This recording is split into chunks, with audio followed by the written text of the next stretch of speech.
Ways and Means meeting. Please join us in the pledge of allegiance. I pledge Allegiance to your flag of the United States of America and to the republic for which it stands, one nation, under God, indivisible, with liberty and justice for all.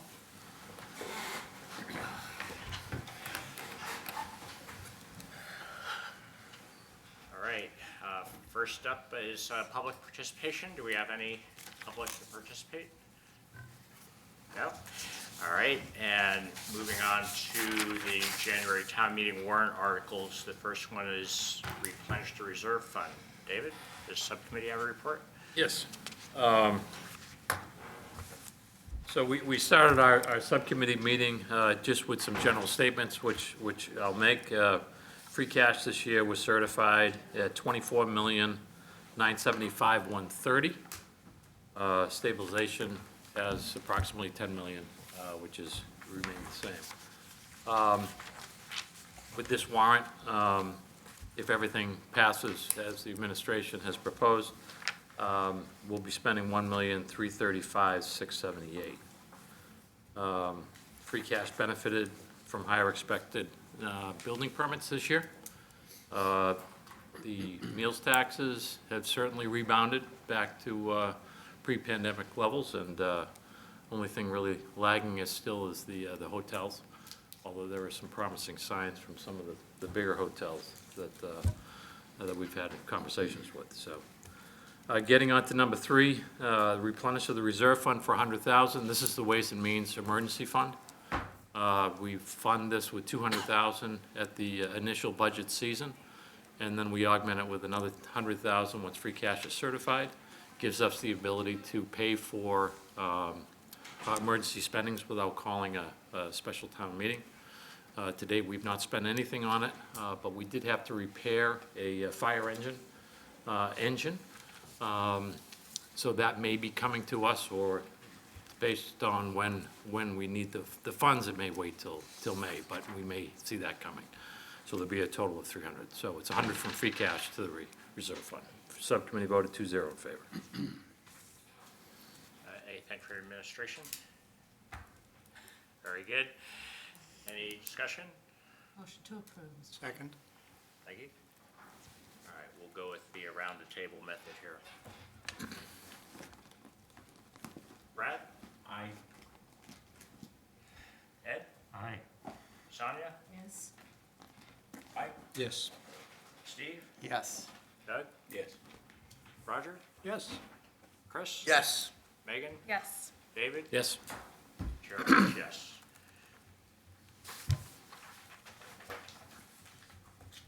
That's 11-0-0-4.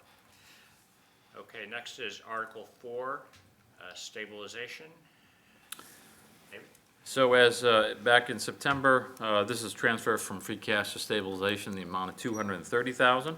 In September, we used stabilization funds to fund 2 warrants: the police department feasibility study, which totaled $130,000, and form-based zoning review for $80,000, for a total of $230,000. At that time, we said that we would be coming, once free cash was certified, to replenish that $230,000 into the stabilization.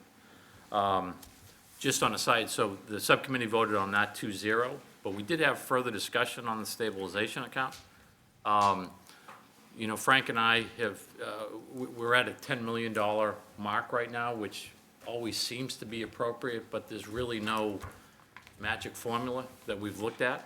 So we had a lengthy discussion, and the plan is to develop some form of analysis to reflect what a stabilization should be at. Talking to other communities, you know, the budget number, the operating budget is going up. So what is the proper amount?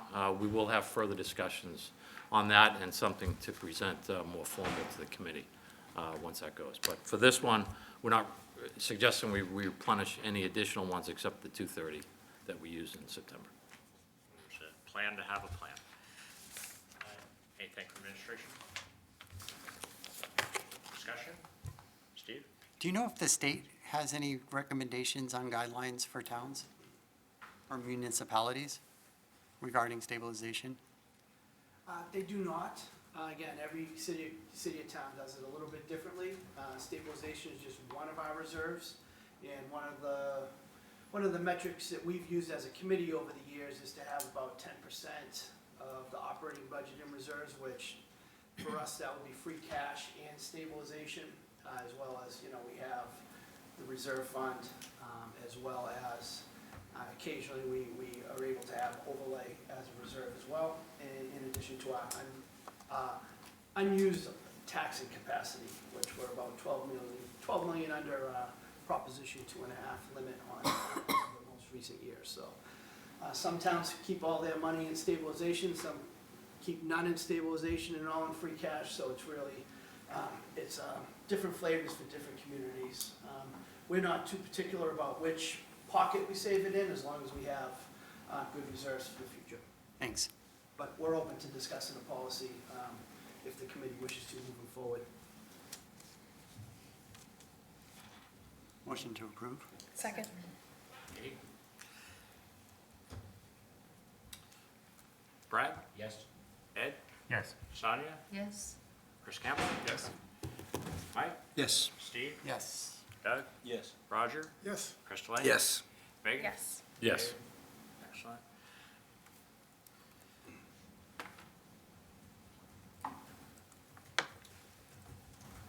That's 12004. And my apologies, I meant to welcome Chris Delaney, who we welcomed in abstention before, but he's Thank here you. now, so Good to be back, thank you. good to have you. Next, we have Article 5, the water stabilization. David? So this is a transfer from free cash into the water stabilization fund for $980,678.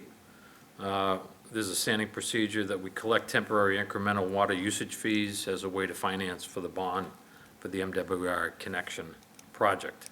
These fees are accumulated annually in free cash and then transferred into this dedicated fund in January. Those funds are then used in May to offset operating expenses for the coming fiscal year. The subcommittee voted 2-0 for the transfer. Administration? Thank you, Mr. Chairman. David did a great job of describing it, but as we went into the town funding the MWRA project, we basically told the town that we would be able to pay for this project through modest water rate increases related, which amounted to about $10 a year on the average water user over a 10-year period. In order to do so and to try to maintain transparency, what we've been doing every year is we take that amount of water revenue that's attributable to those increases, set it aside in this fund in January. Unfortunately, under Mass General Law, water user charges are part of general fund revenue. So in order for us to capture those, they have to become part of free cash. We identify the amount, we move it into the water stabilization fund, and then in May, we'll move it out to offset some of the costs from the project. Now, eventually, this is all gonna become just part of the water budget so that we don't have to do all this mechanism, but I think we're a little ways away from that at some point in the future. We can have the conversation about just having the revenue be the revenue and the budget be the budget, and eliminate all this back and forth. But as we're building up to that point, I think it's important for us to maintain this for a few more years till we get the final costs in on the project and we're able to determine where we're at in terms of being able to meet that obligation to fund it with the increases that were promised at town meeting. Doug? And so that's a $10 increase each year. So it was 10 the first year, 20, 30. So each year this should go up incrementally. $10 additional per Yeah. year, just the part of the increase related to the MWI project. That was was it a 10-year? Didn't we say that was a 10-year thing? It was about $100 over 10 years. Yes. It would be up to $100 annually. Yes. Yeah, thank you. Once the MWRA work is done, does that increase go away, or is that necessary to maintain? Well, it was over 10 years, and the cash flows on the project were sort of uneven. So we started collecting the increases a little bit sooner in the project, and some of the larger cash flows have still yet to be made in terms of the bonding and whatnot. So we just wanted to try to smooth it out over a 10-year period. Anything else? To approve? Second. Thank you.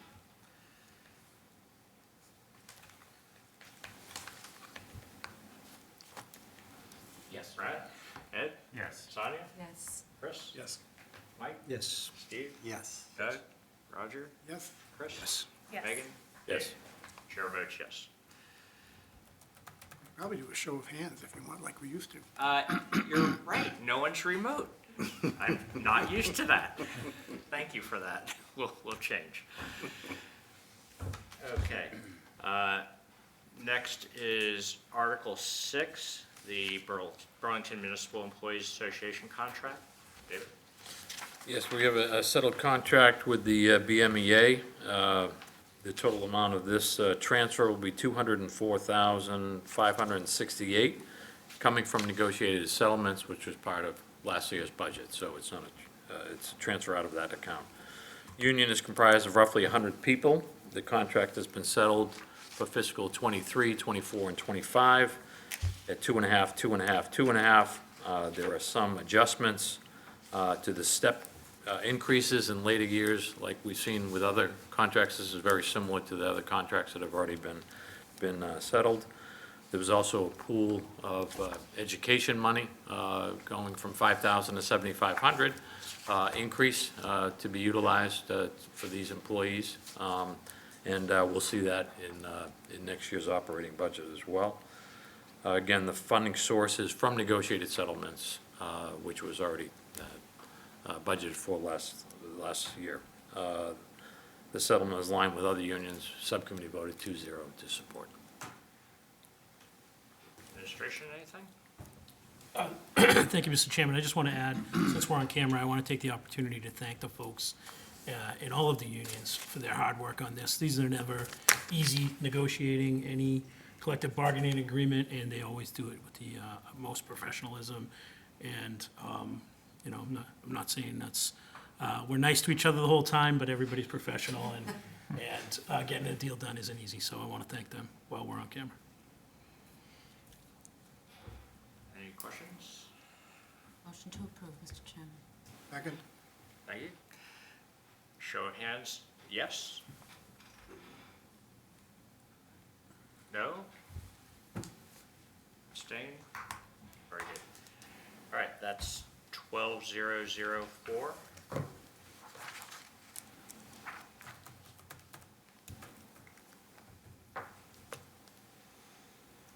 Next is Article 7, the DPW contract. Roger? Yep. So very similar terms. This is for to fund the DBW Public Works contract. Very similar terms covering the period from 2023, 24, and 25. Increases of cost of living for 2.5%, 2.5%, and 2.25% for the final year. There have been a number of other changes and minor things within the contract to get through the negotiations. Total cost, as mentioned, is $94,821, and it is also transferred from negotiated settlements. I think John Denizio probably has a few more things he could say about details about the contract and the ways that they got to the answer. Oh, and the subcommittee voted 2-0. Thank you. Thank you, Mr. Chairman. I just echo what I said about the previous union, was meant for everybody.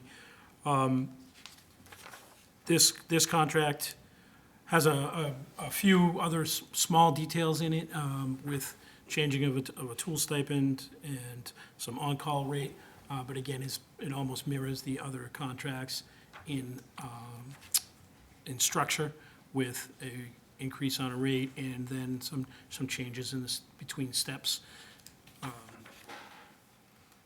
And it also includes the cybersecurity policy agreement that all the other union contracts have. Thank you. Any other comments? Move to approve? Thank you. Okay, show of hands for. Against? Abstain? 12-0-0.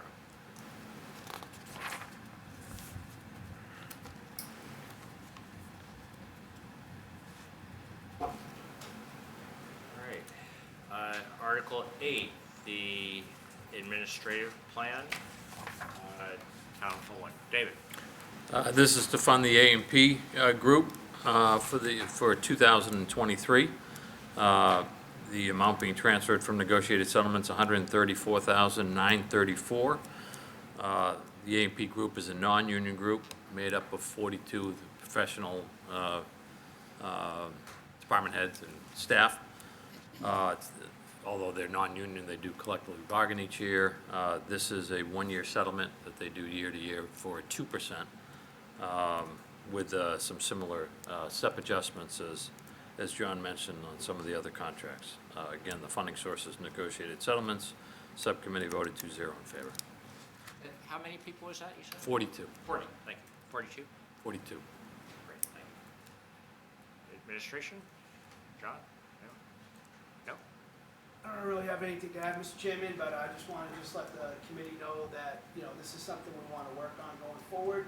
Unfortunately, I believe that salary scales have fallen a little bit behind the market, and we want to work with the committee as we move forward.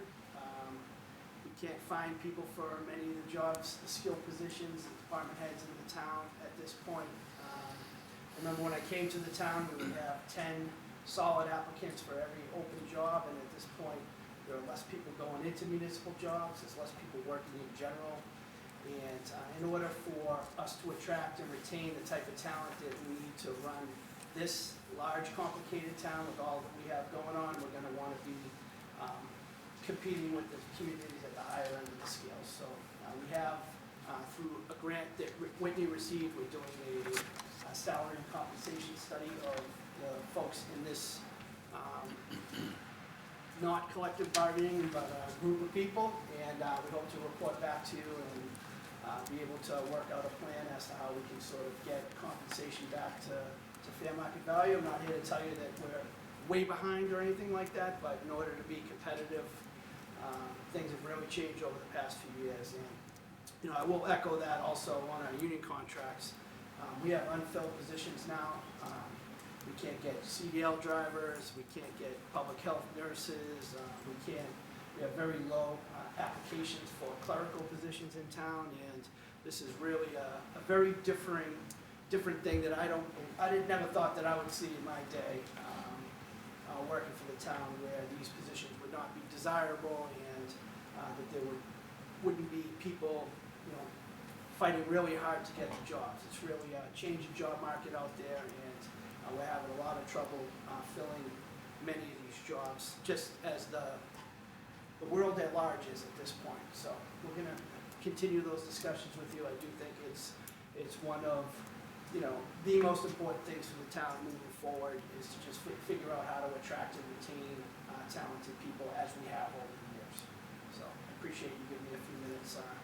I know we've discussed it a little bit with the chair and vice chair, as well as with our subcommittees, but you'll be hearing from us more over time on this.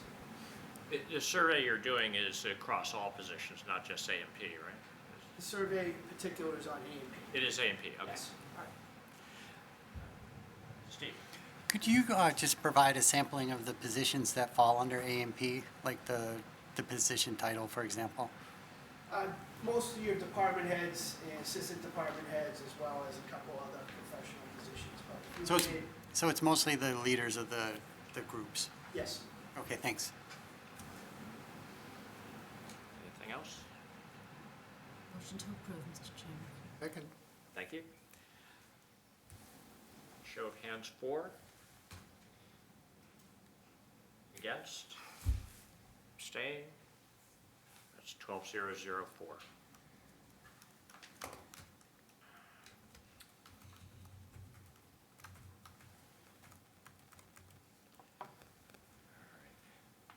Article 9, cybersecurity assessment. Brad, have a report? Yes, thank you.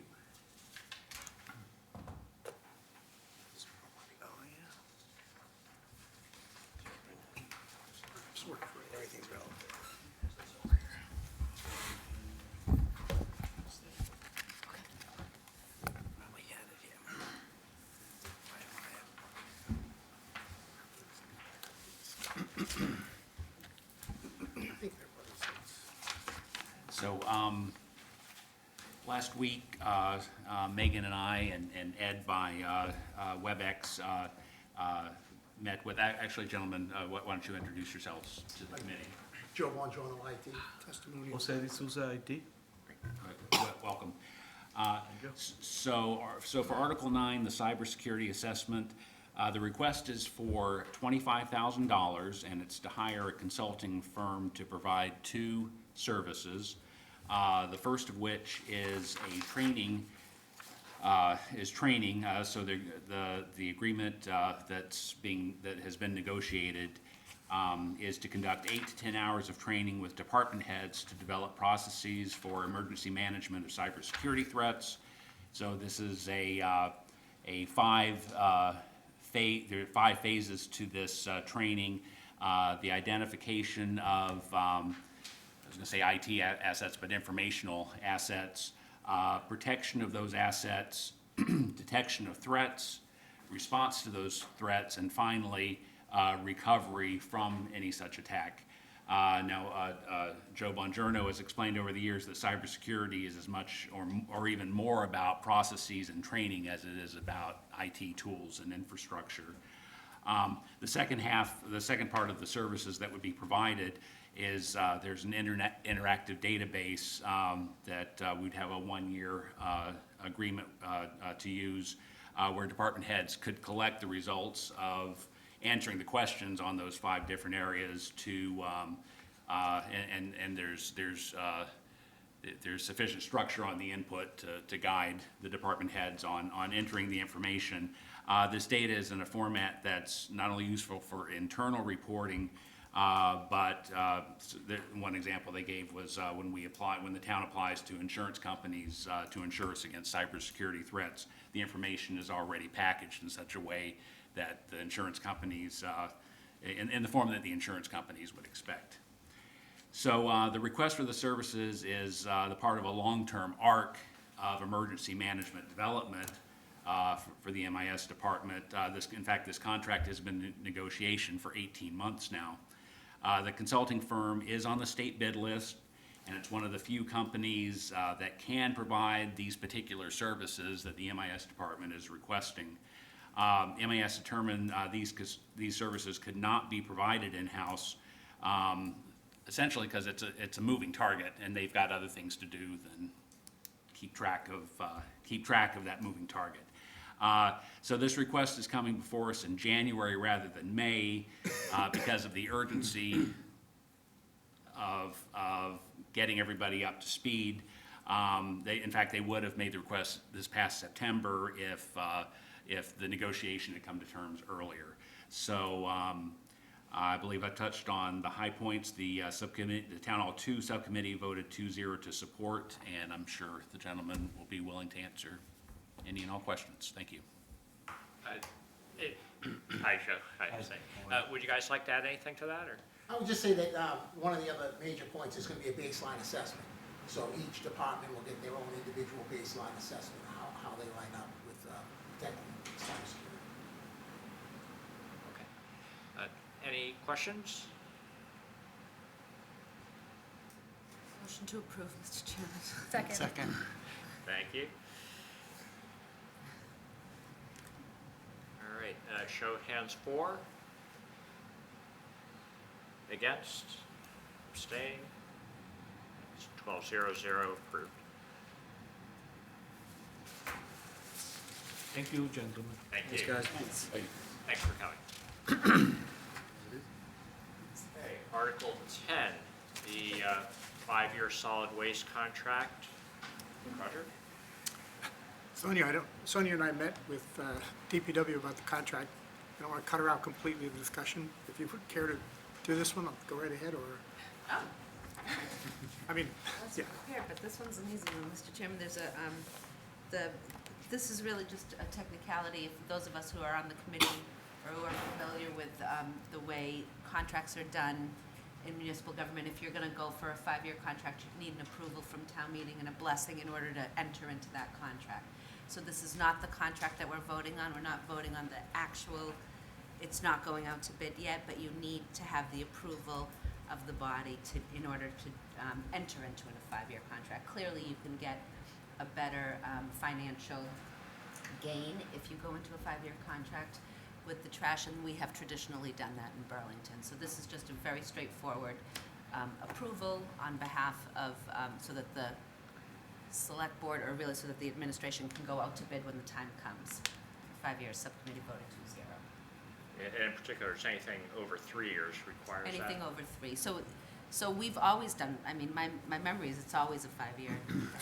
At least the last two have been. Yeah, so this is just, again, because it's more than the 3 years, it needs an approval beforehand so they can enter into a contract like that. Anything further from administration, or?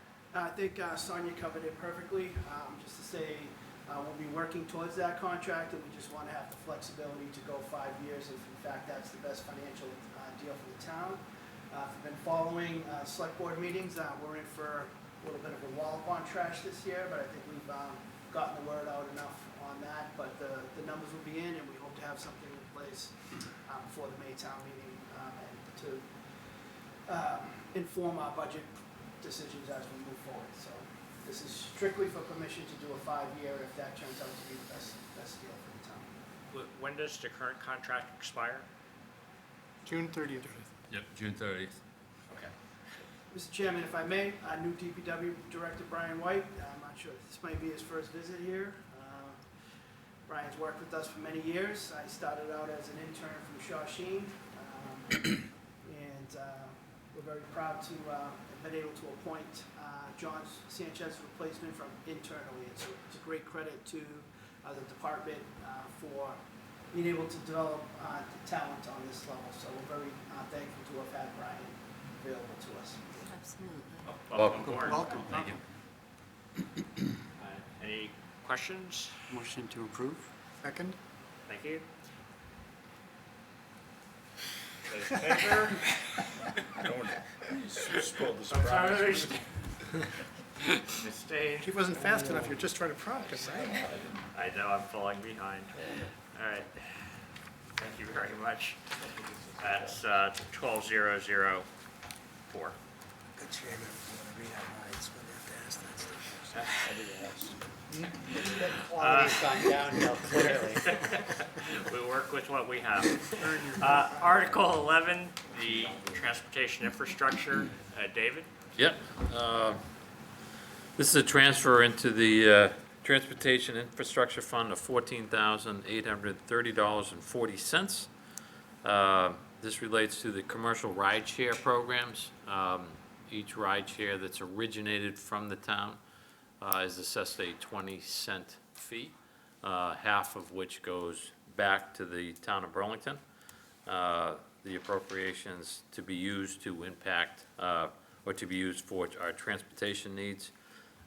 We are funding this generally to offset the costs of the subsidized rideshare program that we have. So, again, $14,000 at 10 cents a ride shows you how many rides there are, and this is for the 2021.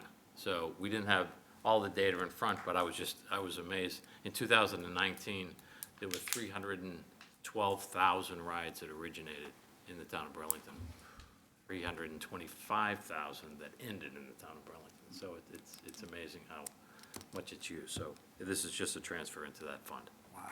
Subcommittee voted 2-0. And what time period was this covering?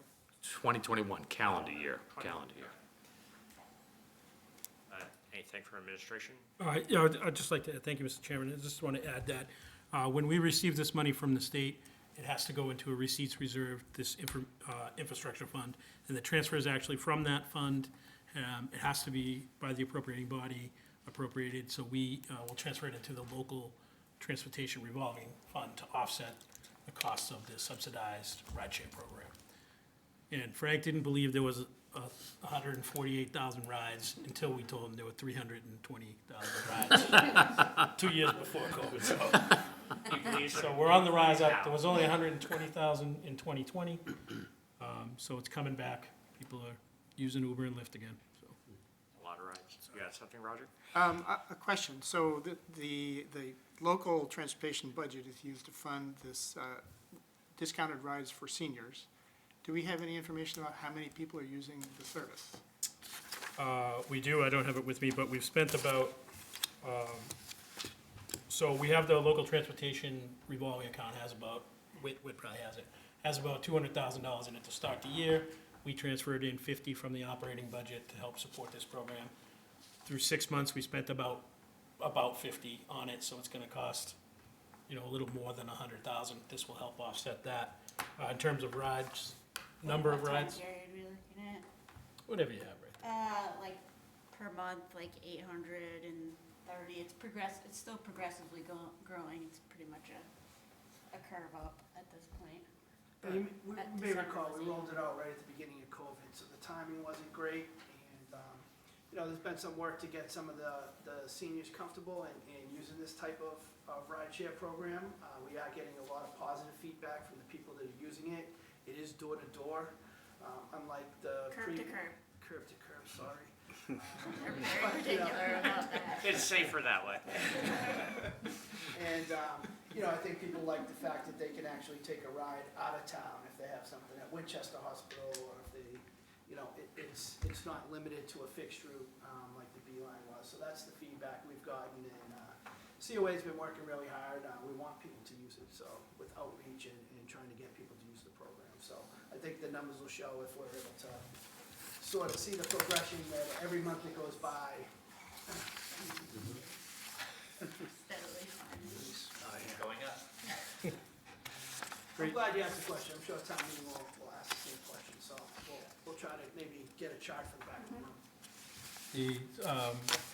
One thing to point out too, since we're getting into the details of the program, is for those folks that don't have a smartphone or can't navigate Lyft, there's a concierge service that we belong to that they connect with them, and then that program used to be called GoGo Grandparent, now it's just called Go technology. GoGo.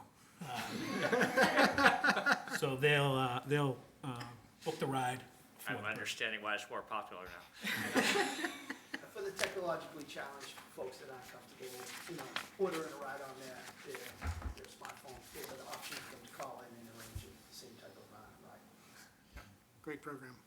So that works with that, they pay the first $1, we pay the next 10, and then they pay anything beyond that. I know you've heard that before, but just in case. Any other questions? Steve? How's the availability for those who have accessibility challenges? The Go program is specifically geared to that as well. Like if someone needs a vehicle that can contain a wheelchair, we want to use the Go. And they also will sort of vet their drivers. So if they have a driver that's had an issue with a customer before, they won't send that person out through the concierge service. But in terms of vehicles and accessibility, they're specifically geared to that. Great, thank you. And we do have the disability accessible van at the COA, which provides rides during normal business hours within the town as well. Okay, great, thanks. Anything else? Move to approve? Second. Thank you. Show of hands for? Against? Abstain? 12-0-0-4. Okay, the next four sort of go together, Articles 14, 15, 16, and 17. The first two are the bylaw and home rule articles for hybrid board meetings, and then the next two will be for hybrid town meetings. I believe Brad has something on that? Yes, thank you. So these articles are all, have all been put forward by the General Bylaw Review Committee. Our town clerk got, and if you'd like to come up, Amy, got brought into the mix. Our leadership team realized that even though these are not financial warrants, there is a financial aspect to them. So Megan and I met with Amy last week, and if you want to introduce yourself for the folks at home. I'm Amy Warfield, the town clerk. Thank you, Amy. So Amy was kind enough to, and John sent out the page of the breakdowns. Amy did did some estimates on if all of these articles pass, if they were to pass, what would the cost overhead be? And so I'll just do the big numbers. So Amy computed that per each town meeting, meaning each individual night, in order, if we're going to go to the hybrid model permanently, we kind of handled it in a stopgap fashion the past few years. But if we were to staff up to maintain this it was maintained adequately, but we'd have permanent people in place. We have a permanent structure in place. It'd be approximately $5,000 per night in additional personnel. And Amy also feels that there would be an upfront, we would need an upfront investment in some hardware coming to around $14,000. And I'll let Amy go into the details here. But we talked about all these issues for quite a while, and Megan and I decided that the cost of these articles really, it's not the deciding factor for any of these. There are other far more important issues on whether to vote yes or no on any of these. So we as a subcommittee did not take a position. And if you'd like Amy to go into more details, here she is. Before we go on, can I ask a question? So, do you expect Ways and Means as a whole to vote on these articles, or is this for information only? I don't think there's any need to vote on it unless people want to. The reason we put it on the agenda was because there is a financial implication. I felt it was important that we at least present to town meeting that we thought about the costs associated with this so that they can make an informed decision. That's fine. If folks want to take a vote, we can, but it wasn't my intention. I would suggest not. Anyway, sorry to interrupt. But Yeah, and it feels like, I mean, we ended up talking about the articles quite a bit, but for newer members to the committee, there's always this temptation, we're supposed to talk about the financial side, and it's always very easy to want to ask questions about details of the nuts and bolts of the management and such, and this just kind of had that, the discussion we had kind of had that feel to it. It wasn't really about much of what we spoke about wasn't about the finances, so yeah. So I'm with you, Roger, yes. Did you want to add something, Amy? I guess this whole cost analysis came out of the fact that when we were, back in 2020, looking at, how were we going to handle town meeting and that kind of stuff, the comment that was made to me several times was, well, it doesn't cost anything to do a remote meeting. And in one of my hobbies is to do media and sound production. So it does have a cost. And, during COVID, people were very willing to kind of donate their time and energy at no charge. We have a very generous person who basically is a stellar sound engineer who donates his time at the high school all the time. But we can't depend on all that volunteer stuff moving forward if we want to have an effective and efficient meeting. One thing that comes into play is, do we have, with remote meetings, do we have efficient meetings?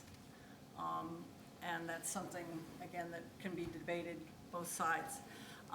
So what I started with was saying, okay, what is it going to cost? And actually, at the Maytown meeting, because we were kind of out of COVID, things were loosening up, I did put forward, and we did pay staff to cover this extra function, because the people like IT being there to set up and tear down routers and all of that stuff costs money.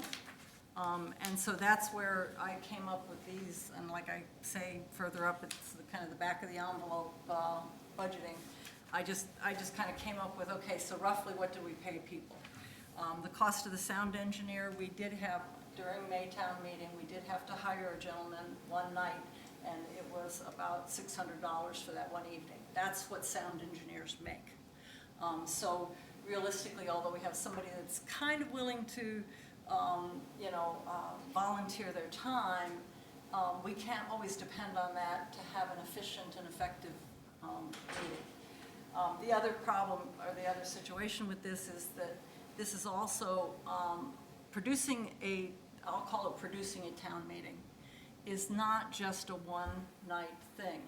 We have to get together, we have to scope out what we're doing, we set it up, we test it, then we come in the night of and we set it up again possibly, because during May, there's a lot of activity in the auditorium, which we did. In May, we tore down, set up and tore down every night, which then causes us more problems with being able to make sure that, gee, I thought we put that cable in the right place. Well, we didn't get a chance to test it before 6 o'clock, and we had problems. So I guess I want to give everybody the sense that it's not as simple as having my family of 20 people on a Zoom, and how wonderful that is. This is a production, and so these are what it would cost. Now, one of the other things that you may or may not be aware of is that the Attorney General took a long time to approve our January and our May town meeting. The approval did not come until December. One of the biggest issues dealt with the voting, because they basically said, they dealt with the fact that when you have a hybrid meeting or a remote meeting, according to the legislation, required that every vote be taken as a roll call vote. The question I kept getting asked is, do you have the roll call votes from the remote people? And I said, well, WebEx does allow me to save them. I saved some of the votes, because when we weren't quite sure whether we were going to roll call or whatever, I saved them. But then their answer was, how about the roll call vote to the people in the room, which we did not have. And that was one of their dilemmas. So part of their recommendation would be, and again, this may all be a moot point after March 31st, which is when all the special protection goes away, we go back to regular meetings, is that if this was going to continue, you would have to look at investing in some kind of electronic voting system that provided for roll call votes. It would be think about it a little bit like what our legislature uses, that there's a board that has everybody's name on it, and as they vote, it shows up. There are systems out there. There are clicker systems that different towns have and use, and that's where I came up with about the $10,000 number. That's about what they cost. Some of them are the ones that I've checked into. Nobody has yet a totally remote capability. They do have some that are Bluetooth, but they couldn't ever give me any idea about okay, so how do I use, if somebody's using a Bluetooth device, how does it work remotely? And oh, that's a great idea, we'll add that feature. So those are a couple of things that go into this. And I just want to make people aware that, again, the general comment is always that, oh, well, and just even this setup that we have here, the sense that remote or hybrid meetings are free. I mean, I've had several town meeting members say, well, we don't have to use WebEx, we could just use Zoom. There's a free Zoom. I said, oh, good, so we're going to get town meeting done in 40 minutes? Yeah. Because that's what the free version was originally, so. So that's, again, it's just to kind of. If that's what it takes for a 40-minute town meeting, sign me up. I think Paul would vote for that. I know. But those are, just kind of setting realistic expectations. To say, hybrid meetings are the end-all be-all. I mean, I've been with companies that have used, prior to working for the town, that we were using webinars 25 years ago, 30 years ago. So it's not totally brandy new, those things existed, but, the participation is the thing that adds the new nuance, so. Any questions or comments? Mike? Yes, thank you, Mr. Chairman. So, just roughly speaking, it looks like it's $5,000 a night for a 3-night thing. That's the cost of the hybrid. What's the cost of the non-hybrid? About $500. That includes 3 AV kids and a custodian. Okay, so And then, it's very inexpensive for the non-hybrid. right, because, we basically, the setup, we're just using what's in the auditorium. Okay, all right, thank you. Ed? Well, what's in the auditorium has an expense as well, it's just that it's not accounted for. It's, In terms of it being there, yeah, that is true. But even if we were using hybrid, we'd still be using the auditorium. So that, to me, I didn't include that in because it's consistent. Excuse me, Chair, I have one more question. Does WebEx really cost $25 per person per meeting? There, if you cost it, that's the number that I got from the IT guys in terms of our licensing. So the question is, if we didn't have to do as much of this hybrid stuff, would our licensing change? That would be stuff that would be determined by IT or administration. Do we have to? The interesting thing is in terms of public participation, as you can see, we have WebEx running, but we still don't have any public participation. Right. So that's, and that's the question that a lot of people are just asking across industries, So would we have to continue at the level that we have been doing it? I don't know. The other interesting thing is just to think, through BCAT, we have been providing public access to meetings for almost 20 years. Right. And can we go back to something like that? Well, BCAT is here today, right? What? People that are watching this, I don't know how Right. many, on BCAT. Well, and in that's- live and on Yeah. streaming. And they've been doing it for a long time. Right. First was that you had to have cable to do it, and they went, I don't know when, Brad can maybe say when they switched to having, the Facebook feed and people can comment and that kind of stuff. And there are boards that have people observing the chat in Facebook to be able to be interactive. Chris? I think this has been a very interesting experiment in our town and watching this go on. And I specifically came here in person today for this article. So for those who don't know, we just welcomed my second daughter a week ago. And I very likely was going to come in on WebEx for this meeting because it specifically was going to help us for the situation. But I also know the importance of being in person for these conversations as well. But I do want to stress that this has allowed for a lot of accessibility for town meeting members, for many of us have participated sometimes electronically for our own committee meetings, and has been a great asset to attendance. I've noticed town meeting attendance going up. I've noticed participation. Has it been frustrating? Sure. Have there been glitches? Sure. But this is what part of change is. And if we want more inclusive town community, if we want younger families getting in, more diverse people getting in part of our town government, we have to look at other ways to bring everyone together. And not everyone can always be there physically, but if they can still join electronically, I say it's a win. Just one data point. Roger? On Facebook Live, there are 4 people. Excellent. That's high. Just And in I'm one of them, so. Don't ruin it. 25% of the audience. I logged in 3 times. So from a public participation perspective, what I've noticed is that the school committee meetings tend to have a lot of public participation. So like the cycle back and forth between the room. Of course, there's usually some more contentious things that are going on at the school department occasionally, so that probably contributes to it. It's not every night, but they do get a lot of public participation there. I had a question, actually. So you did a great job coming up with costs on town meeting. the first two articles are specifically about not town meetings. So it basically requires all boards, committees, department meetings, and so forth.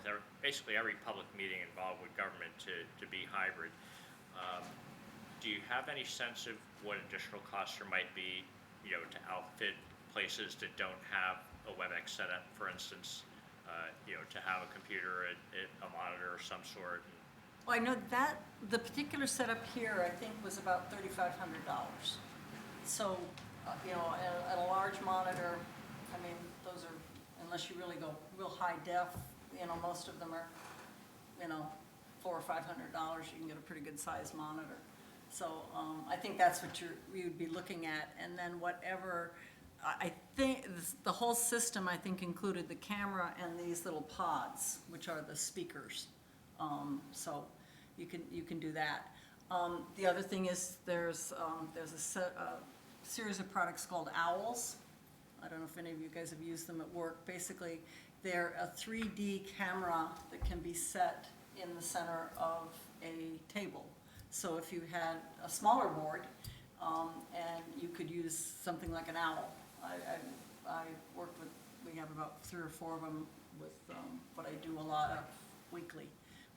And they work good for, they work well for a group of maybe, 10 people in person, and then whoever is on your WebEx or Zoom or whatever. So, yeah, I mean, that's not outlandish expenses either. The problem with it is that it also then takes, it takes somebody on the board being the technology person.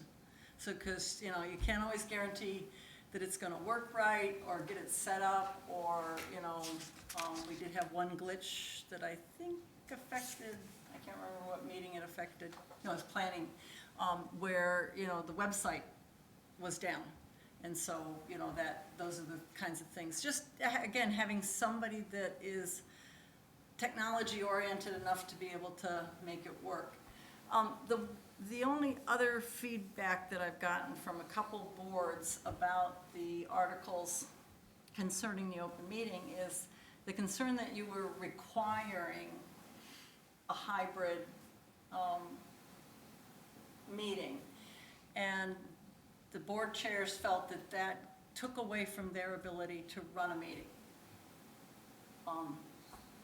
So that again is just, it's their perception.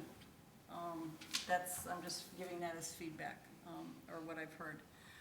It is an interesting dilemma that we're in.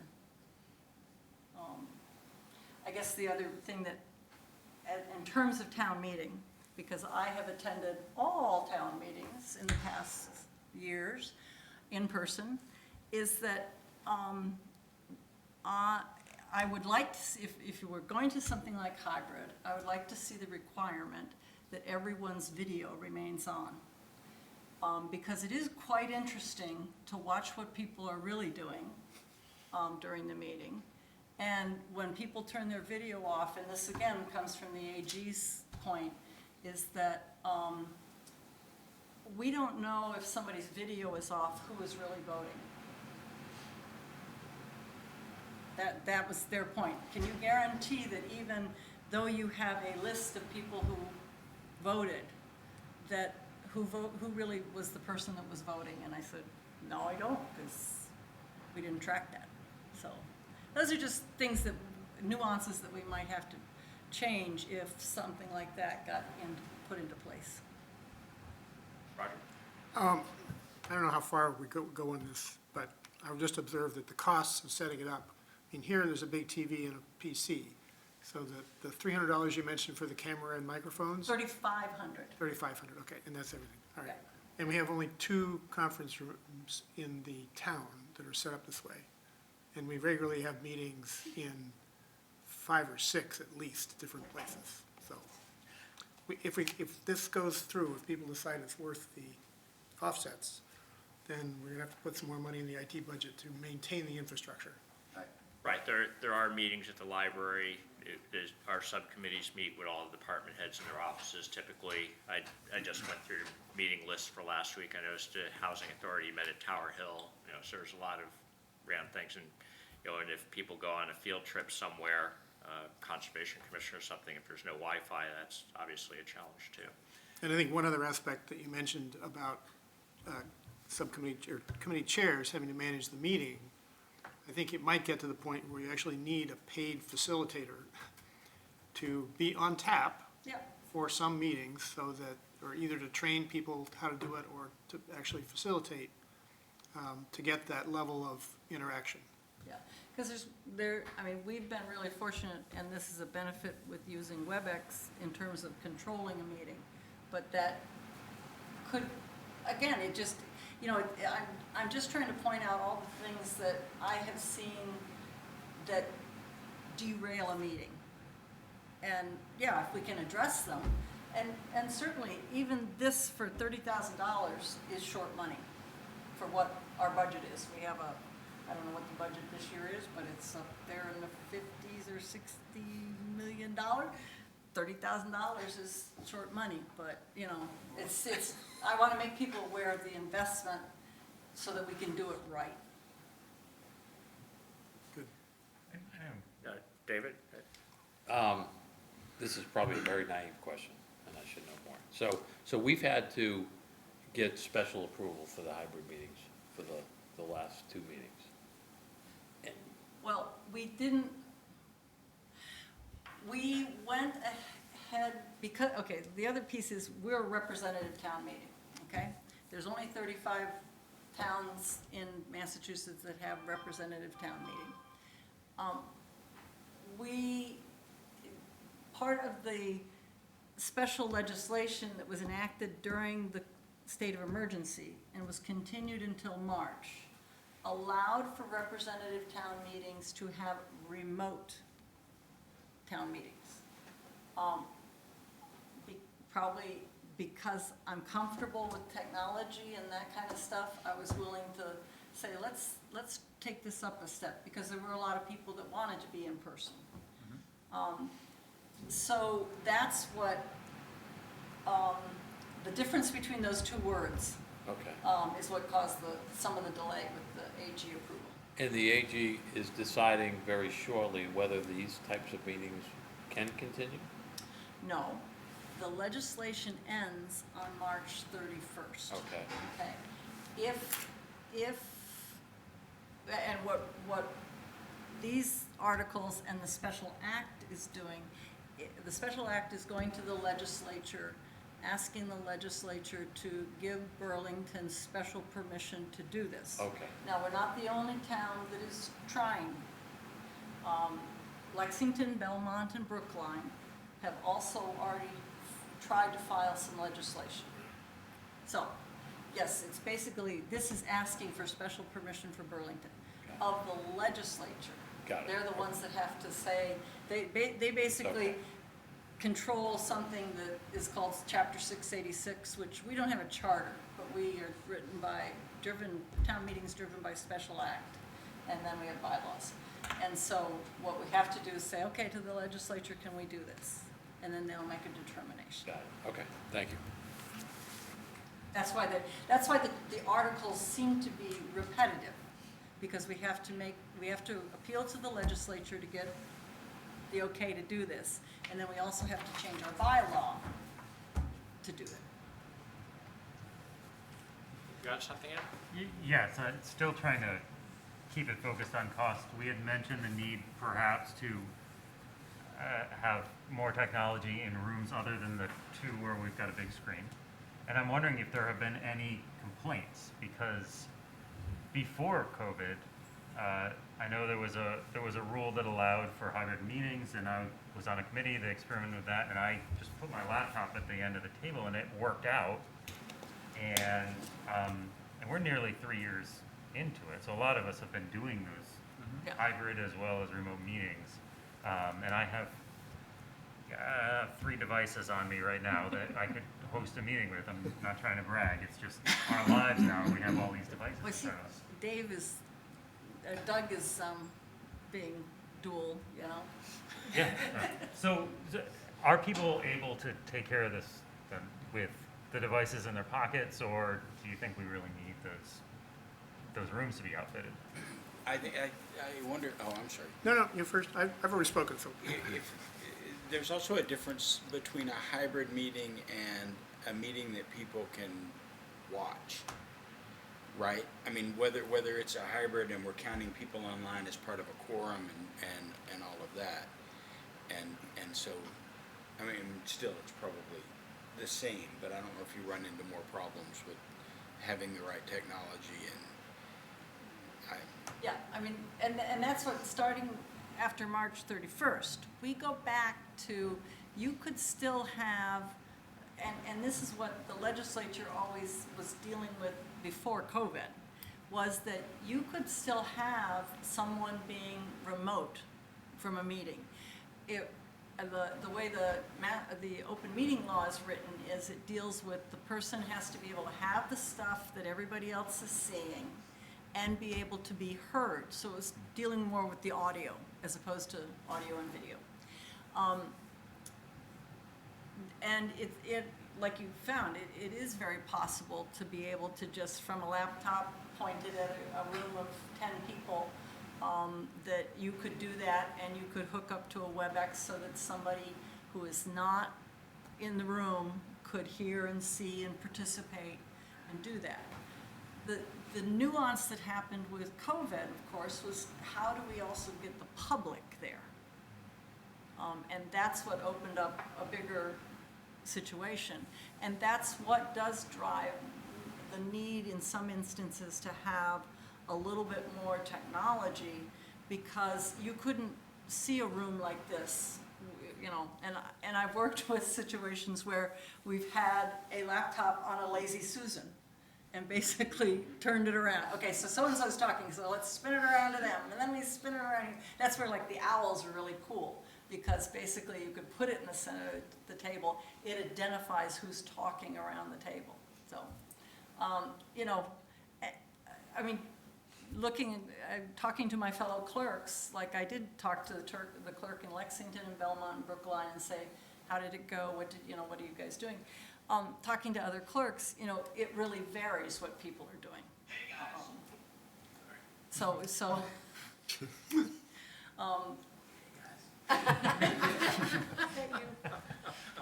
yeah, that's, you know, it is. It's a really hard question to answer, because it's all over the board, just like it is in industry. You know, there are people who have built $20,000 rooms, taking a room like this and really, you know, technologied it out to do everything. And then there are some select boards in some small towns that are still, you know, okay, somebody's laptop is sitting in the middle on a table in the middle of the circle. So, yeah, you know, there is no answer with that. Anything else? Okay. I could go on, but I think we shouldn't. Yep. I say I don't think we need So to you have take the a vote on information. this. I mean, that was my point, and when Brad came and talked to me about it, I said, this is something that I, you know, made up back in May, and, not made up, I investigated and wrote up in May. And, you know, to give people a realistic idea that there is a cost, and you decide whether you want to invest in it or not. But the costs aren't so high that if you had to rewire the entire town at the cost of $5 million, then this committee could say, you know, let's not, but it's pocket change. From a passing perspective, is this a simple majority or 2/3 because it's bylaw? It's a simple majority, because It's it's a simple. general bylaw. Yeah, it's Okay. not zoning. Only zoning's 2/3. Zoning and money are, Well, some money. require 2/3, yeah. some other things. Stabilization. Stabilization. Yeah. I guess, you know, the biggest thing that I just come down to, though, is, you know, does it affect the efficiency of the meeting? And town meeting is kind of a bigger thing in terms of dealing with 126 people. This room works really well. And we've had lots of people in here for meetings for different things, so, you know, I think that's just, you know, the things to look at. When was the last time we had 126? Oh, come on, we must have sometime. Actually, the percentages for attendance in town meeting, in the past year have only been slightly better than normal. We still run between 80 and 83% of the town meeting members show up.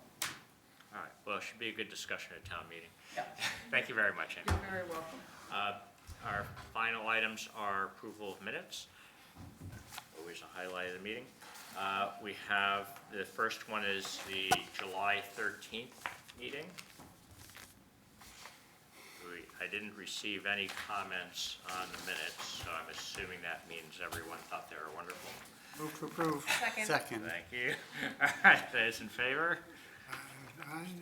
All right, this is going to be, hold your hands up, I gotta get this down here. Since I was still listed as chair, it was a pretty good review. Steve, Ryan, Ed, Doug, John, Megan. All right, I believe that's 8-0-0 in favor. All right, and then the September 21 minutes, those in favor? Oh, I'm sorry, was anyone opposed to the minutes? I'm assuming not. People abstain. Usually it's abstentions. You can make sure your count is correct if you ask for abstentions. Would anyone like to abstain from the July 13th minutes? Thank you. That doesn't add up. We have David and, I believe I would have to abstain since I wasn't on that committee. It still doesn't, oh yeah, but and Chris. Mike, how did you vote? I voted aye. Okay, very good.